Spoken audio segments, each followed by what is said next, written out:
Assalamualaikum warahmatullahi wabarakatuh.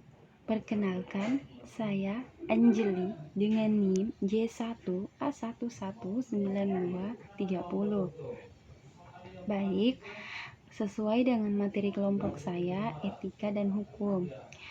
Pengertian etika dan hukum yaitu etika itu berasal dari bahasa Yunani yang berarti etos.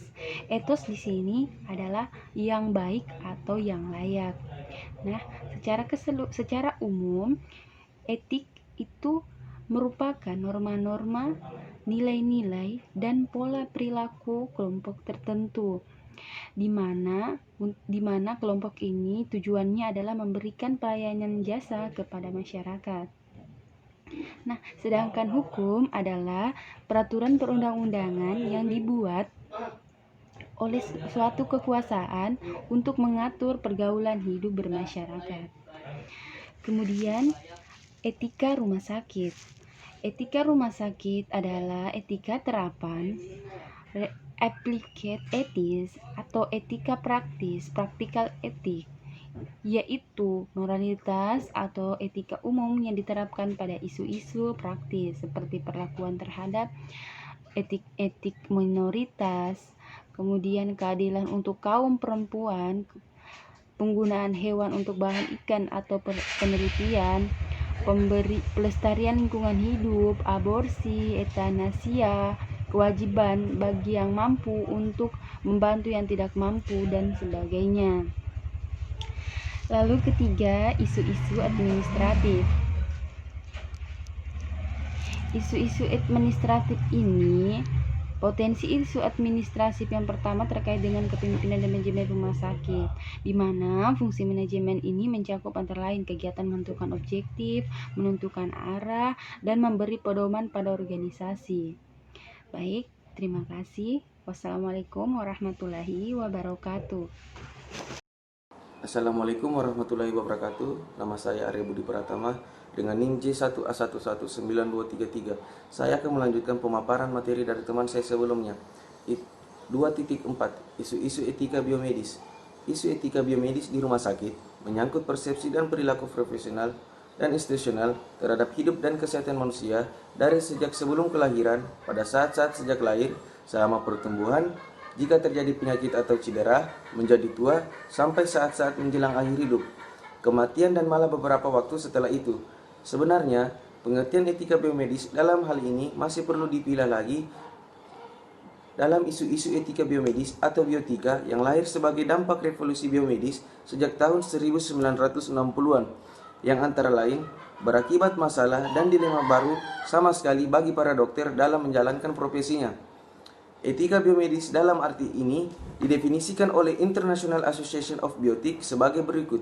Bioetika adalah studi tentang isu-isu etis, sosial, hukum, dan isu-isu lainnya yang timbul dalam pelayanan kesehatan dan ilmu-ilmu biologi. Berikutnya, 2.5 Isu-isu bioetika. Beberapa contoh yang dapat dikemukakan tentang isu etika biomedis dalam arti pertama bioetika adalah antara lain terkait dengan kegiatan rekayasa genetik, teknologi, reproduksi, eksperimen medis, donasi, dan transplantasi organ, penggantian kelamin, euthanasia, isu-isu pada akhir hidup, cloning terapeutik, dan cloning reproduktif. Sesuai dengan definisi di atas tentang bioetika oleh International Association, isu-isu pada akhir hidup, cloning terapeutik, dan cloning reproduktif. Sesuai dengan definisi di atas tentang bioetika oleh International Association of Bioethics, kegiatan-kegiatan di atas dalam pelayanan kesehatan dan ilmu biologi tidak hanya menimbulkan isu-isu etika, tapi juga isu-isu sosial, hukum, agama, politik, pemerintahan, ekonomi, kependudukan, lingkungan hidup, dan mungkin juga isu-isu di bidang lain. Berikutnya 2.6 yakni isu-isu etika medis. Seperti sudah disinggung di atas, masalah etika medis tradisional dalam pelayanan medis di rumah sakit kita lebih banyak dikaitkan dengan kemungkinan terjadinya malapraktek, terutama oleh dokter. Padahal etika di sini terutama diartikan kewajiban dan tanggung jawab institusional rumah sakit. Kewajiban 8 MDN, tanggung jawab itu dapat berdasarkan ketentuan hukum atau dalam artian perdata, pidana, atau tata usaha negara, atau pada norma-norma etika. Terima kasih. Assalamualaikum warahmatullahi wabarakatuh. Perkenalkan, nama saya Herneti Farudi dengan NIM J1A1192557. Baik, saya di sini akan menjelaskan hukum rumah sakit. Hukum kesehatan eksistensinya masih sangat relatif baru. Dalam perkembangan Indonesia semula dikembangkan oleh Fred Emel dan almarhum Prof. Oetama dalam bentuk ilmu hukum kedokteran. Perkembangan kehidupan yang pesat di bidang kesehatan dalam bentuk sistem kesehatan nasional mengakibatkan diperlukannya peraturan yang lebih luas dari hukum kedokteran ke hal-hal yang berkaitan dengan kesehatan. Sehubungan dengan hal tersebut, maka dalam rangka memberikan kepastian dan perlindungan hukum baik bagi pemberi jasa pelayanan kesehatan maupun bagi penerima jasa pelayanan kesehatan untuk meningkatkan,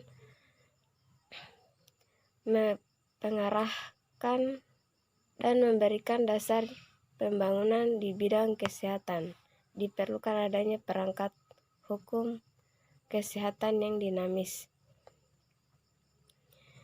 Sesuai dengan pengertian hukum kesehatan, maka hukum rumah sakit dapat disebut sebagai semua ketentuan hukum yang berhubungan langsung dengan pemeliharaan atau pelayanan kesehatan dan penerapannya serta hak dan kewajiban segenap lapisan masyarakat sebagai penerima pelayanan kesehatan maupun dari pihak penyelenggara pelayanan kesehatan, yaitu rumah sakit dalam segala aspek organisasi, sarana, pedoman medik, serta sumber-sumber hukum lainnya. Selanjutnya, apabila dilihat dari hubungan hukum yang tumbuh antara pasien dan rumah sakit, dapat dibedakan pada dua macam perjanjian, yaitu pertama, perjanjian perawatan di mana terdapat kesepakatan antara rumah sakit dan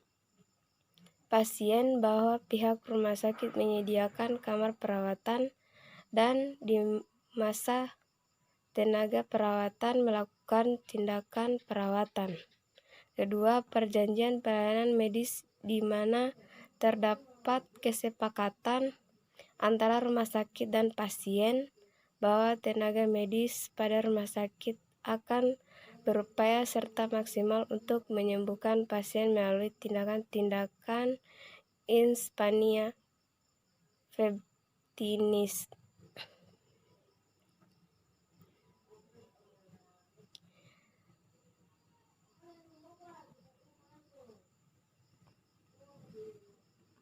Yang poin kedua yaitu panitia etika rumah sakit. Etika rumah sakit di Indonesia disusun oleh Persatuan Rumah Sakit Seluruh Indonesia atau PRRSI. RSI ini memuat tentang kewajiban umum rumah sakit, kewajiban rumah sakit terhadap masyarakat, kewajiban rumah sakit terhadap pasien, kewajiban rumah sakit terhadap staf, dan lain-lain. Pada saat ini beberapa rumah sakit telah mulai merasakan terhadap staf dan lain-lain. Pada saat ini beberapa rumah sakit telah mulai merasakan perlunya sebuah badan yang menangani pelanggaran etik yang terjadi di rumah sakit. Baik, itu saja yang saya bawakan. Sekian dan terima kasih. Assalamualaikum warahmatullahi wabarakatuh. Assalamualaikum warahmatullahi wabarakatuh. Saya Rahma Yuli Amanda dengan NIM J1A1191178. Saya akan melanjutkan presentasi dari teman saya mengenai etika dan hukum di rumah sakit. Nah, langsung saja materi yang selanjutnya yaitu fungsi panitia etika di rumah sakit atau PERS. Fungsi PERS ini adalah memberikan nasihat atau konsultasi mengenai diskusi atau berperan dalam menilai penyelesaian melalui kebijaksanaan pendidikan pada lingkungannya dan memberikan anjuran-anjuran pada layanan kasus-kasus sulit. Dengan demikian, pers dapat memberikan manfaat sebagai berikut. Yang pertama, sebagai sumber informasi yang relevan untuk menyelesaikan masalah etik di rumah sakit. Yang kedua, mengidentifikasi masalah pelanggaran etik di rumah sakit dan memberikan pendapat untuk menyelesaikannya. Yang ketiga, memberikan nasihat kepada direksi rumah sakit untuk meneruskan atau tidak perkara pelanggaran etik ke MKEK. Selanjutnya, tugas pers adalah membantu para dokter, perawat, dan anggota tim kesehatan di rumah sakit dalam menghadapi masalah-masalah pelanggaran etik maupun pemantapan pengalaman kode etik masing-masing profesi. Materi selanjutnya yaitu masalah etika dan hukum di rumah sakit. Masalah etika dan hukum di rumah sakit yang paling marak saat ini adalah malpraktek. Malpraktek atau biasa disebut dengan istilah hukum yang berarti kesalahan dalam menjalankan profesi. Seorang dokter apabila melakukan kesalahan profesi, apabila ia tidak memeriksa, tidak membuat penilaian, tidak menghindari tindakan tertentu, sedangkan dokter-dokter yang baik pada umumnya pada situasi yang sama akan melakukan pemeriksaan, membuat penilaian, melakukan tindakan atau menghindari tindakan tertentu. Malpraktek dengan latar belakang pelanggaran hukum di rumah sakit tidak dibicarakan lebih jauh dan fokus utamanya adalah yang pertama, etika dalam hal ini diartikan sebagai kewajiban dan tanggung jawab. Yang kedua, etika di rumah sakit adalah etika institusi. Jadi, kewajiban dan tanggung jawab itu adalah institusional, bukan individual. Yang ketiga, eksekutif puncak di rumah sakit diberi kekuasaan mengelola dan tanggung jawab di rumah sakit dan dengan sendirinya juga adalah penanggung jawab moral dan etik institusional. Yang keempat, etika medis berhubungan dengan hidup dan kesehatan. Yang kelima, masalah etika di rumah sakit timbul apabila terjadi pelanggaran terhadap asas-asas etika dan kode etik di rumah sakit. Yang keenam, asas-asas yang diterapkan pada etika di rumah sakit. Kemudian asas tersebut yang pertama yaitu rumah sakit berbuat kebaikan dan tidak menimbulkan mudarat atau cedera pada pasien, staf, dan karyawan, masyarakat umum, serta lingkungan hidup. Asas yang kedua yaitu asas menghormati manusia, berarti menghormati pasien, staf, dan karyawan, serta masyarakat dalam hal hidup dan kesehatan mereka. Asas yang ketiga yaitu asas keadilan. Asas keadilan yang dimaksud di sini yaitu keadilan sosial, keadilan ekonomi, dan perlakuan yang fair terhadap pasien, staf, dan karyawan serta masyarakat umum. Selanjutnya, saya serahkan kepada teman saya untuk melanjutkan presentasi selanjutnya. Terima kasih. Assalamualaikum warahmatullahi wabarakatuh. Saya Rahma Yulia Amanda dengan NIM J1A1199178. Saya akan melanjutkan presentasi dari teman saya mengenai etika dan hukum di rumah sakit. Baik, materi yang selanjutnya yaitu identifikasi masalah etika di rumah sakit.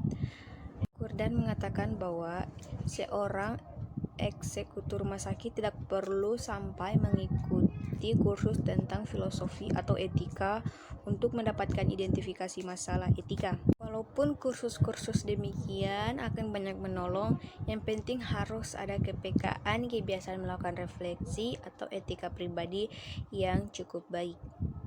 Materi selanjutnya yaitu pemecahan masalah etika di rumah sakit.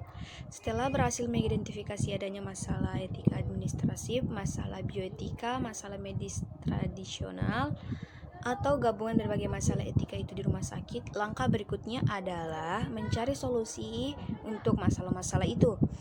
Perlu segera ditambahkan bahwa pemecahan masalah etika secara umum tidaklah mudah.